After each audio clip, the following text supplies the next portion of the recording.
계속해서 우리 베드로전서 강의 34번째 말씀 드리도록 하겠습니다. 만물의 마지막이 가까이 왔을 때 우리는 어떻게 살아야 되는가? 지난 몇 주 동안 계속해서 말씀드리고 있습니다. 첫째는 우리가 정신을 차려야 된다. 마지막 때가 될수록 정신줄 놓지 말고 정신 차리고, 그리고 우리 하나님께서 무엇을 원하시는지 생각하면서 살아야 된다. 두 번째는 근신해야 된다. 이 세상의 쾌락이나 도박이나 물질이나 이런 거에 중독되지 않고 우리 하나님께 집중하면서 근신하며 살아야 된다. 세 번째는 서로 사랑하며 살아야 된다. 이 마지막 때는 고통하는 때고, 그 고통의 원인이 자기만 사랑하고 또 쾌락을 사랑하고 돈을 사랑하다가 외롭게 사는 사람들이 너무 많습니다. 그래서 우리들이 서로 사랑할 때 이런 사람들을 주님께로 이끌어낼 수가 있다. 네 번째는 서로 대접하라. 서로 대접하라. 또 다섯 번째는 은사를 받은 대로 봉사하라. 그리고 여섯 번째는 불시험, 우리가 당하는 아주 어려운 시험이 우리에게 있는데 그걸 이상하게 여기지 말라. 그렇게 말씀드렸고, 지난주에는 두 가지 시험에 대한 말씀을 드렸습니다. 당시 이 편지를 받았던 그 교인들 가운데에는 교회 안에 믿는 사람이라고 하면서도 살인을 행하고 도적질을 하고 악행을 하고 또 남의 일을 간섭하다가 고난을 받는 사람들이 있었다. 특별히 이 남의 일에 간섭하다 고난을 받는다는 것은 우리가 일반적으로 생각하는 참견하다 그런 뜻도 물론 있습니다만은 우리 하나님이 맡겨주신 일이 아닌데, 우리 믿는 성도들은 하나님이 맡겨주신 일들이 있잖아요.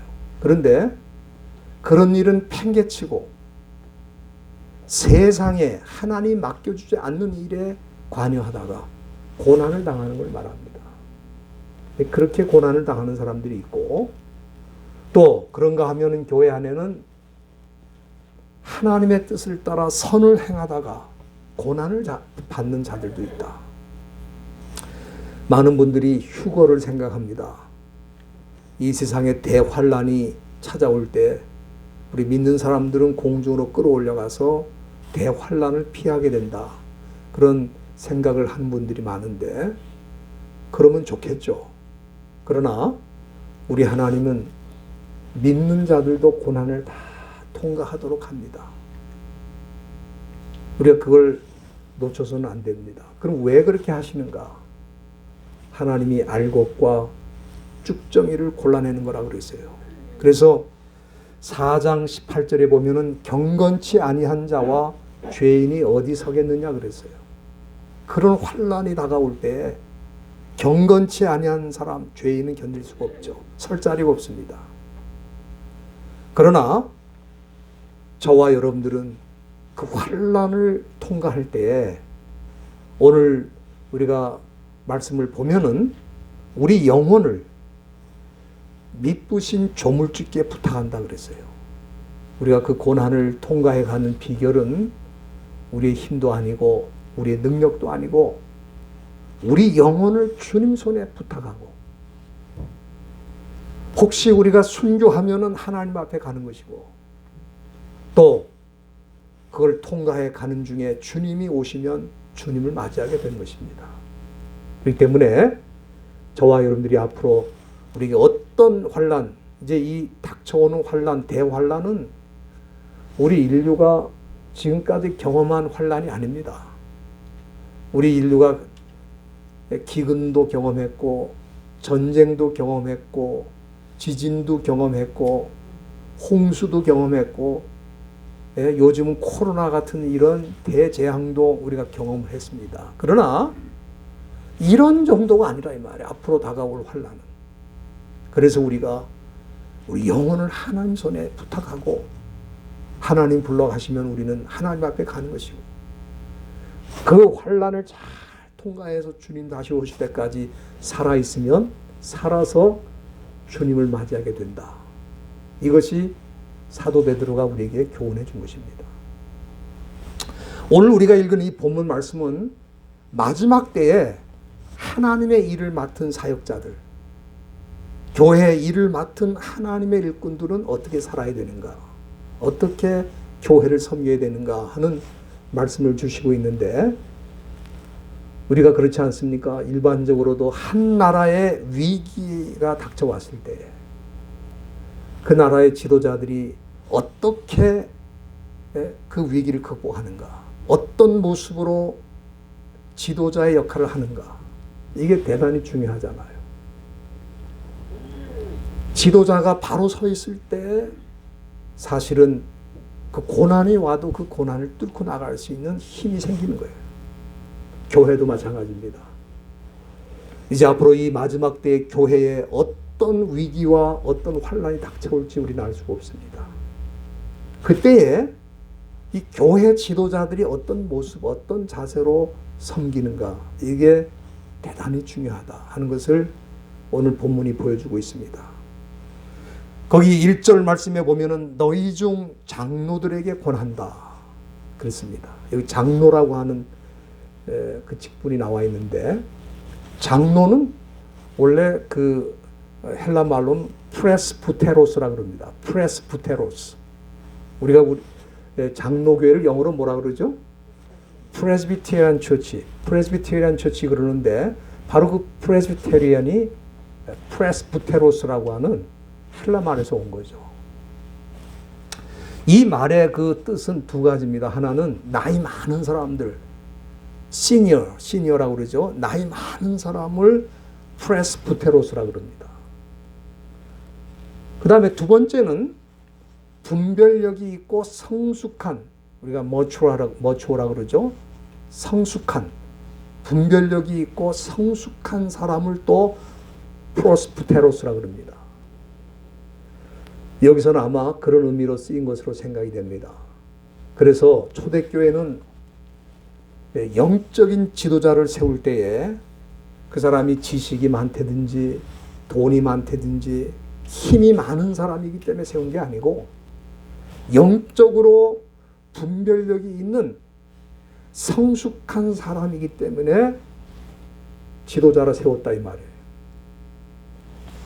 오늘 이 본문에 보면은 사도 베드로는 당시 이렇게 교회 지도자였던 장로의 역할에 대해서 말씀하고 있는데, 2절 말씀에 보면은 그 초두에 하나님의 양무리를 치는 자라 그랬어요. 여기 또 치다라고 하는 말이 나와 있는데, 치다, 양무리를 치다 그랬죠.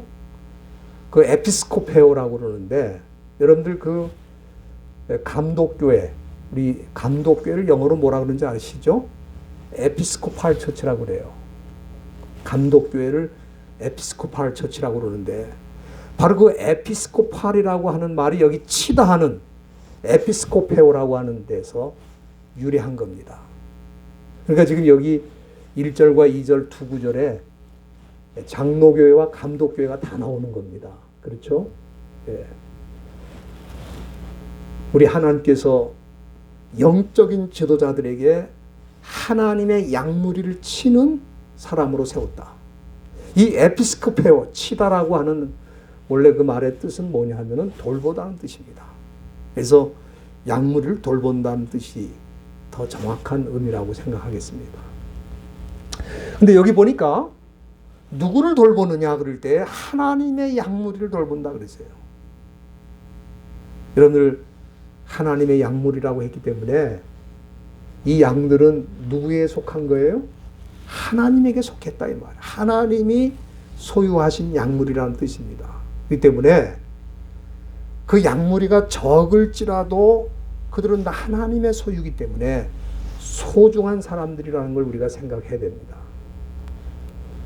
우리가 지금 교회는 건물도 있고 또 조직도 있고 그렇습니다만, 초대교회는 조직도 별로 없고 건물이라는 것도 없어요. 그래서 가정에서 모이기도 하고 동굴에서 모이기도 하고 들판에서 모이기도 하는데 비록 소수의 무리가 모였을지라도 그 무리는 하나님의 약물이기 때문에 하나님의 소유이기 때문에 아주 존귀한 자들이고 소중한 사람들인 것을 우리가 기억을 해야 되겠습니다. 그런데 이런 약물을 돌볼 때 어떻게 돌봐야 되는가? 본문 2절 중간에 보면은 부득이함으로 하지 말라 그랬어요. 부득이함으로. 이 부득이하게 하다. 이 아나그카조라고 하는 그런 동사인데 사실은 이거는 우리가 부득이하게 하다는 말로 좀 부드럽게 썼습니다만은 무력을 사용하다 또는 강제로 하게 하다 그런 뜻입니다. 여러분들이 사도행전 26장에 보면은 거기에 사도 바울의 간증이 나와 있는데 그 사도 바울이 자기 입으로 자기가 예수 믿기 전에 어떤 사람인지에 대해서 상세하게 설명하는 중에 사도행전 26장 11절 말씀에 보면은 자기가 한 일이 뭐냐면은 예수를 믿는 사람들을 잡아다가 모든 회당에서 형벌을 가하고 채찍으로 때리든지 또 고문을 하든지 박해를 한 걸 말하면 자기가 예수 믿는 사람들 잡아다가 형벌, 때리는 일을 했다 자기가. 그리고 그 다음에 나오는 내용이 뭐냐면 강제로 모독하게 했다. 누구를 모독하는 겁니까? 그들이 믿는 예수님을 모독하도록 강제로 만들었다는 거예요. 여기 강제로 모독하다는 말이 아나그카조란 그런 똑같은 동사입니다. 여기 부득이함으로 라고 하는 말과 같은 거예요. 그렇기 때문에 저는 이 세상에서 가장 힘든 일이 뭐냐면은 강제로 뭘 하는 거예요. 강제로. 공부도 그 강제로 하면 공부가 그 재밌겠어요? 일도 그렇잖아요. 일도 강제로 하면 그 얼마나 힘들어요.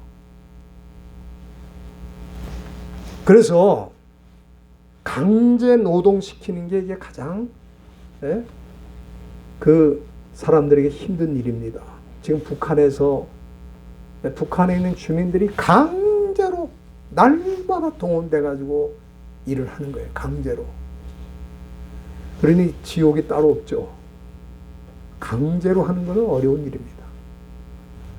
그런데 여기 약물이를 돌보는 것도 강제 노동하듯이 그렇게 하지 말라 그런 얘기입니다.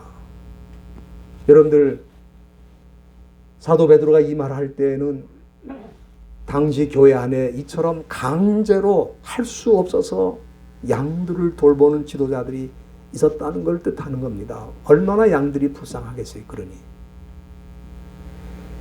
우리가 이 마지막 때라고 그러는데 이 마지막 때의 여러 가지 특징을 우리가 쭉 살폈습니다만 그 중에 하나가 이 마지막 때는 교회 안에 이런 지도자들이 많다는 거예요. 강제로 어쩔 수 없어서 신학교를 나왔으니까 또 목사가 됐으니까 할 수 없이 억지로 지도자가 돼서 교회를 돌보는 사람들이 있다.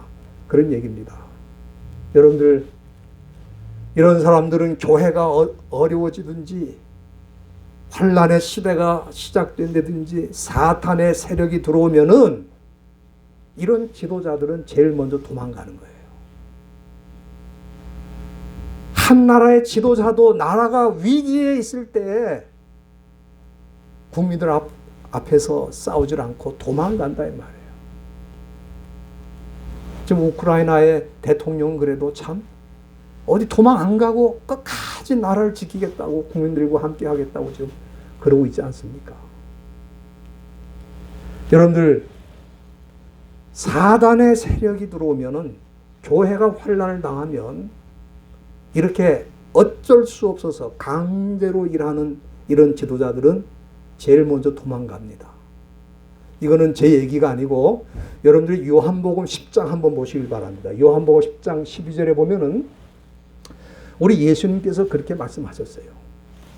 싹구는 목자도 아니요 양도 제 양이 아니기 때문에 이리가 오는 것을 보면 이리는 이거는 사탄을 상징하는 겁니다. 악한 세력을 상징하는 거죠.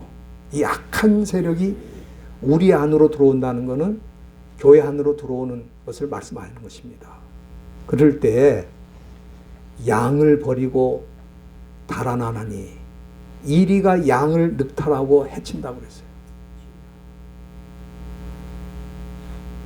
여러분들, 이런 상황이 오면은 지도자라면 오히려 양들과 함께하고 양을 지키고 양을 더 돌봐야 되는데 양들을 두고 제일 먼저 도망을 가기 때문에 결과적으로 그 양들을 이리 때에 먹잇감으로 내놓는다 이 말이에요.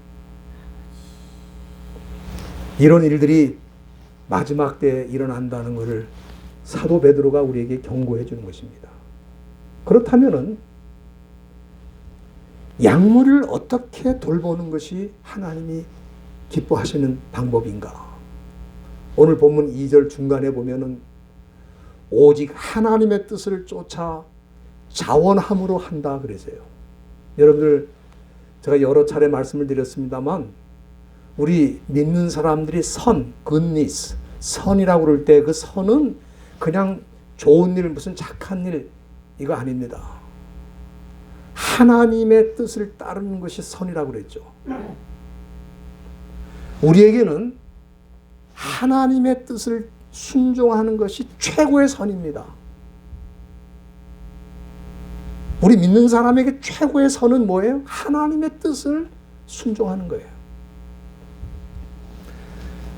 그런데 이 교회 안에 보면은 두 종류의 지도자가 있습니다. 사람의 뜻으로 지도자가 된 사람이 있고 하나님의 뜻으로 지도자가 된 사람이 있어요. 그 두 가지 종류의 지도자가 분명히 있습니다. 그런데 이 두 지도자 사이에는 결정적인 차이가 있어요. 결정적인 차이가 있어요. 오늘 이 본문에 보면은 사람의 뜻으로 된 지도자의 특징은 뭐냐면은 2절 끝에, 본문 2절 끝에 보시면은 더러운 이익을 위하여 일한다고 그랬어요. 더러운 이익이라.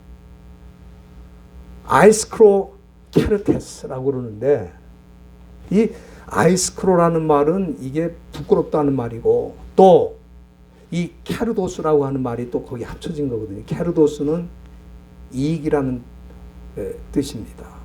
그러니까 부끄러운 이익이라 그런 뜻이 되겠죠. 여러분들, 사람의 뜻으로 지도자가 된 사람은 반드시 이런 이익을 추구하게 됩니다. 여러분들, 만약에 이런 이익이 생기질 않으면 어떡합니까? 이익이 생기질 않는데 어려운 일만 계속되면은 그 지도자는 도망갈 수밖에 없어요. 한 나라의 지도자도 자기 이익을 따라서 지도자가 된 사람은 어려운 고난이 닥쳐오면 도망갈 수밖에 없어요. 그렇기 때문에 초대교회는 이런 사람을 절대로 지도자로 세우질 않았어요. 여러분들이 디도서 1장 7절 한번 보시길 바랍니다. 디도서에 보면은 거기에 초대교회 감독, 다시 말하면 장로의 자격을 여러 가지로 설명하는 중에 디도서 1장 7절에 보면은 그 끝부분에 더러운 일을 탐하지 않는다. 그렇게 말씀했어요. 그 다음에 이 감독만 그런 게 아니고 디모데전서 3장 8절에 보면은 거기에는 집사의 자격을 말하는 가운데에도 집사도 더러운 일을 탐하지 않는다. 그러니까 교회 일꾼은 한마디로 말하면 더러운 일을 탐하는 사람은 절대로 장로로 세울 수도 없고 집사로 세울 수도 없다. 그렇게 초대교회가 기준을, 가이드라인을 정한 거예요. 왜? 그런 사람들에게 일을 맡기면 교회가 어떻게 되겠어요? 저는 하나님의 뜻으로 지도자가 된 사람은 선한 목자가 될 수밖에 없다. 제가 아까 그랬잖아요. 선하다는 게 하나님의 뜻을 따르는 게 선하잖아요. 그러면은 하나님의 뜻을 따르는 사람은 선한 지도자가 될 수밖에 없다는 거죠. 오늘 본문에 보면은 이 선한 지도자, 선한 목자가 가지고 있는 특징 세 가지를 말씀해 주셨는데, 첫째는 2절 중간에 보면은 자원함으로 한다 그랬어요.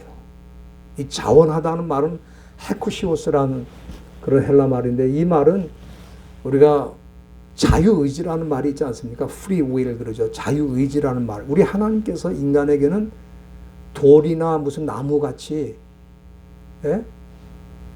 움직이지 못하는 게 아니고 자기 자유의지를 따라서 움직일 수 있는 존재로 만들었어요. 그러니까 이 자유의지 가지고 인간은 악을 택할 수도 있고 선을 택할 수도 있고, 그렇죠? 마귀를 따라갈 수도 있고 하나님을 섬길 수도 있어요. 그래서 앞에 나오는 아나그카조, 부득이함으로라고 하는 말과는 정확하게 반대가 되는 말이 자원이라는 말이 되겠습니다. 자원하다. 그렇기 때문에 교회는 강제로 일하는 데가 아닙니다. 강제로는 일하지 마세요. 교회는 강제로 일시키는 데가 아니에요. 교회는 자원하는 말, 자원하는 마음, free will, 하나님이 내게 주신 의지를 가지고 내가 하나님의 뜻을 따라 가겠다. 하나님이 원하시는 일을 하겠다. 하나님이 기뻐하시는 일을 내가 하겠다는 그런 마음이 있을 때 일을 하는 거지, 강제로 일하는 데가 아니에요. 강제로. 오늘날 이 시대의 교회의 비극이 뭐냐? 강제로 일하기 때문에 비극이 일어나는 거예요. 하기 싫은데 할 수 없어서, 내가 장로니까 집사니까 목사니까 할 수 없어서 내가 그렇게 될 때 교회가 비극이 찾아오게 된다, 그 말이에요. 그 다음에 오늘 이 본문에 보면 선한 목자는 2절 끝에 보면은 즐거운 뜻으로 한다. 이 즐거운 뜻으로 한다는 말이 또 재미난 말이에요. 이게 우리가 생각하는 게 막 재미있다 그런 뜻보다는 이 프로두모스라고 하는데, 프로라는 거는 어디 앞에라는 뜻이에요.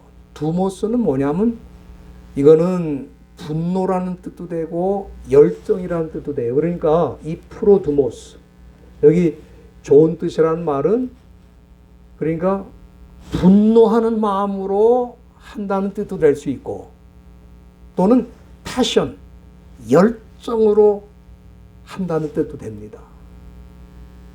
그러니까 두모스가 그런 뜻이에요. 그러니까 프로두모스니까 분노를 앞세우느냐 아니면 열정을 앞세우느냐 그런 얘기인데, 오늘 이 본문의 말씀은 우리에게 열정으로 일을 해라, 그런 뜻으로 저는 이해가 됩니다.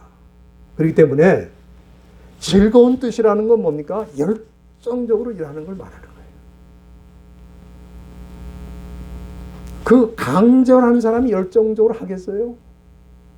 그렇지 않습니까? 그러나 자원하는 마음으로 하는 사람은 열정적으로 할 수밖에 없는 거죠. 그리고 세 번째는 여기 선한 목자는 3절 끝에 보면은 양무리의 본이 된다, 그렇게 말씀하고 있습니다. 이 본이 된다, 양무리의 본이 된다.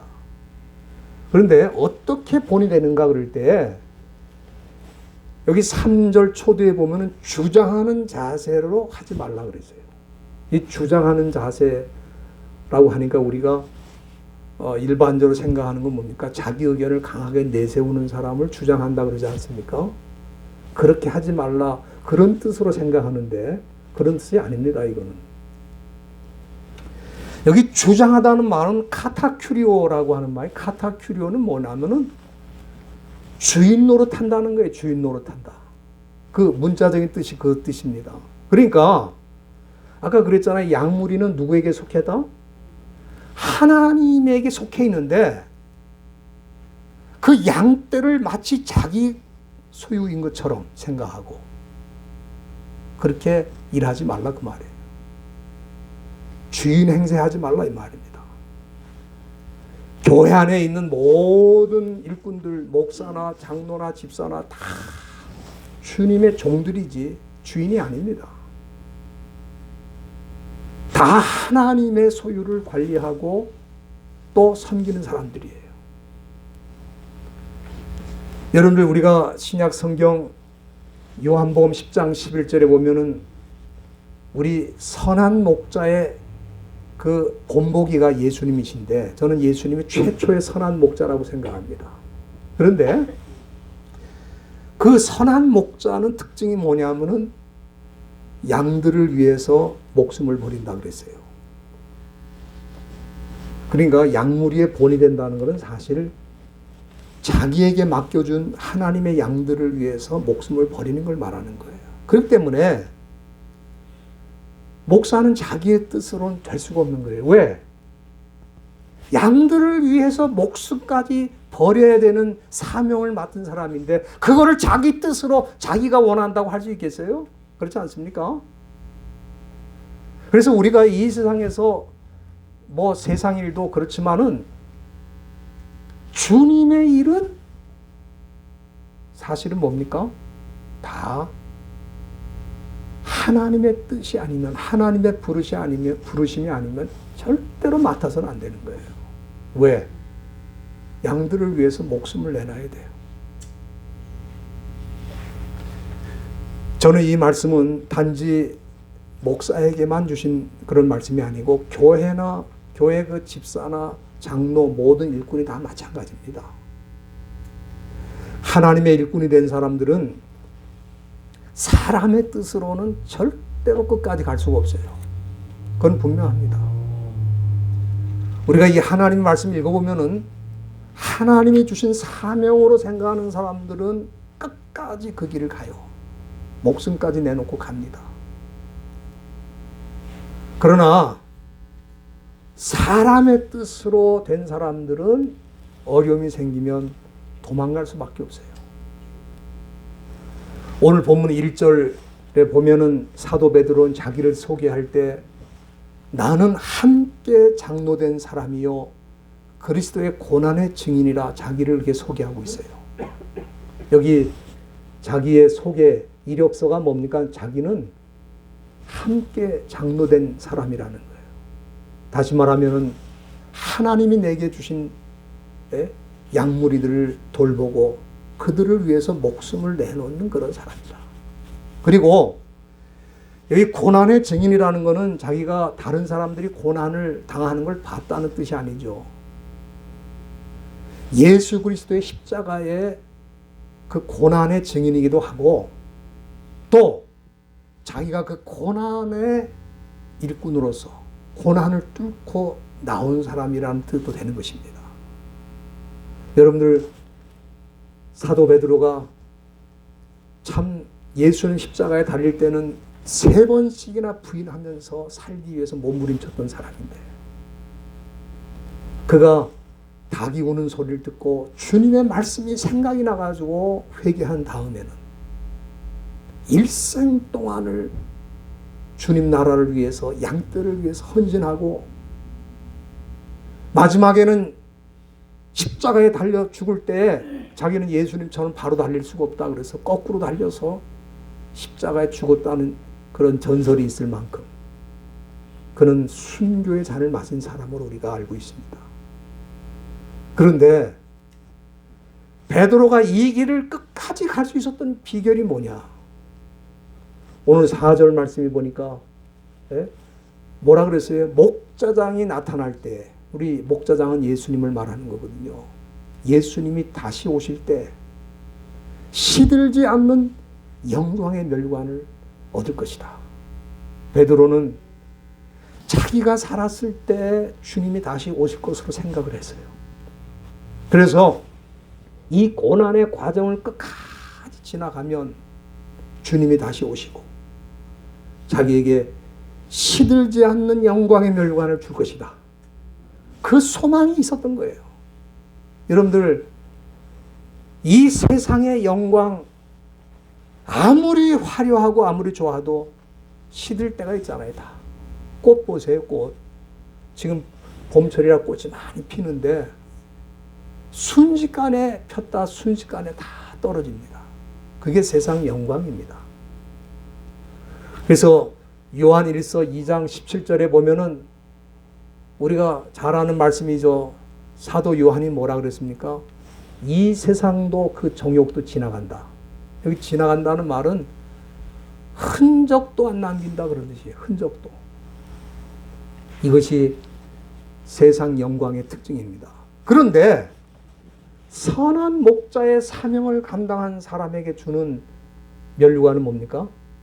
시들지 않는다 그래서 시들지 않는다. 여기 분명히 그랬죠. 시들지 않는다. 디모데후서 4장 8절에 보면은 사도 바울이 선한 싸움을 싸우고 달려갈 길을 마치고 믿음을 지킨 우리에게는 의의 면류관을 주시는데 거기 바울이 분명히 그렇게 얘기를 했어요. 나 한 대만 주는 게 아니고 주의 나타나심을 사모하는 모든 자에게 주신다. 주님이 다시 오실 것을 바라보면서 맡겨주신 사명에 충성을 다한 사람은 자기처럼 다 주실 것이다. 그렇게 말씀하고 있어요. 그렇기 때문에 오늘 이 본문은 단지 교회 안에 특정한 지도자들 위해서 주신 말씀이 아닙니다. 다시 말하면 베드로에게만 주신 것도 아니고 그 당시 초대교회를 이끌어 가던 장로들에게만 주신 것도 아니고 지금 저와 여러분들이 다 지금 여기 앉아 있는 것이 주님의 뜻이라고 생각하고 앉아 있잖아요. 그것이 아니면은 절대로 여기 앉아 있을 수가 없어요. 주님의 뜻이 아니라면 저도 여기 서 있을 필요가 없죠. 그렇죠? 그러면은 주님의 뜻이라고 생각하고 이 자리에 앉아 있는 우리들은 어떻게 교회를 섬겨야 될 것인가? 첫째는 더러운 이익이 아니고 자원함으로 섬겨야 되고, 분노를 앞세우는 게 아니라 열정을 앞세워서 즐거운 뜻으로 강제로 억지로 하는 것이 아니고, 마지막에는 우리가 목숨을 드리면서까지라도 섬길 자세를 가지고 섬겨야 그게 주님의 뜻이라 이 말이에요. 그게 아니면 다 자기의 뜻이죠. 자기의 뜻은 상황 따라가는 거고 이익 따라가는 거고 그렇게 될 수밖에 없는 거예요. 그러나 하나님의 뜻이라는 것을 확신하는 사람들은 결코 흔들릴 수가 없다 이 말이에요. 이렇게 섬기는 사람들에게 사도 베드로는 분명히 우리에게 말씀해주고 있습니다. 이렇게 사는 사람들은 목자장이 나타나실 때 시들지 않는 영광의 면류관을 얻으리라. 저와 여러분들이 다 이런 면류관을 주님 앞에서 받으시기를 주님의 이름으로 부탁드립니다. 기도하시겠습니다.